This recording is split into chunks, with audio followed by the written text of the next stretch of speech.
আমরা উৎসব পাই ছুটির সময়, এখন যেমন গরমের ছুটি চলছে অনেক জায়গায় স্কুল টুরে। ছুটির সময় এলে তো আমরা একটু বেড়াতে চাই, তাই না? কেউ কখনো গরমকালে চিড়িয়াখানায় গেছে? Next time you must try.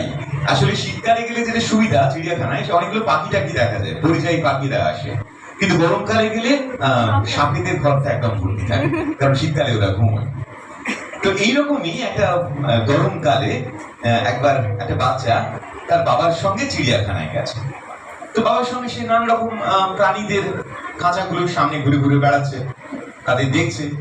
দেখতে দেখতে অনেক সময় ফাইনালি তারা একটা হাতির জায়গায় এসেছে। বিশাল হাতি। বাচ্চাটা দেখে খুব আনন্দ হয়েছে, বাবা কি সুন্দর হাতি, দেখো কিরকম লম্বা দুটো দাঁত, কিরকম লম্বা সুর। ইট ওয়াজ ভেরি হ্যাপি।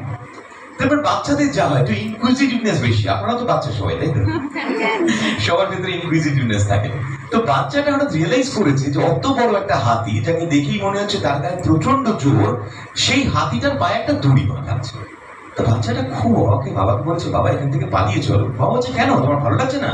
বলছে, হ্যাঁ বাবা, দেখো না, অত বড় একটা হাতি, অত শক্তিশালী, ওর পায়ে একটা ছোট্ট দড়ি বাঁধা আছে, যদি দড়িটা ছেড়ে ফেলে তাহলে তো এক্ষুনি আমাদের উপর তেড়ে আসবে। বাবা তখন রিয়েলাইজ করেছেন এক্স্যাক্টলি বাচ্চাটার পায়ে একটা হাতিটার পায়ে দড়ি বাঁধা আছে।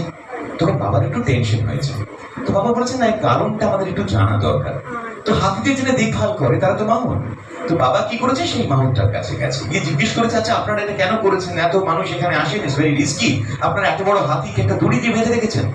তখন মামুনটা বলছে যে না, ওই হাতিটা দড়িটা ছিঁড়বে না। বলছে, ওরকম সবাই বলে, নিজের ছেলেকে ভালো, নিজের মেয়েকে ভালো সবাই বলে। তো আপনি বলছেন আপনার হাতি তাই ছিঁড়বে না? বলছে, না না, এর কারণ আছে। কারণটা হচ্ছে যে ওই হাতিটা যখন ছোট ছিল তখন ওই দড়িটা ওর গায়ে বাঁধা হয়েছিল। তখন দড়িটা ওর কাছে খুব মোটা ছিল, খুব কঠিন ছিল। ও দড়িটা বারবার টেনে ছেঁড়ার চেষ্টা করতো, বারবার টেনে ছেঁড়ার চেষ্টা করতো। এই করতে করতে ওর মনে একটা বিশ্বাস জন্মে যায় যে এই দড়িটা ছেঁড়া যাবে না। সময়ের সঙ্গে সঙ্গে হাতিটা বড় হয়েছে, তার শক্তি বেড়েছে, তার ক্ষমতা বেড়েছে, কিন্তু ওই যে মনের মধ্যে বিশ্বাসটা থেকে গেছিল যে আমি ওই দড়িটা ছিঁড়তে পারবো না। তাই আজ হয়তো চেষ্টা করলে এক টানে সে দড়িটা ছিঁড়ে ফেলতে পারে, কিন্তু আজ আর সে চেষ্টাটা করে না। এটা কিন্তু আমাদের জীবনের জন্য সত্যি। আমরা কখনো কখনো চেষ্টা করি, কিন্তু যখন আমরা সাকসেস পাই না, যখন আমরা ফেলিয়ার হই, তখন আমাদের মনে হয় যে আমরা বোধহয় আর এখান থেকে সাকসেসফুল হব না।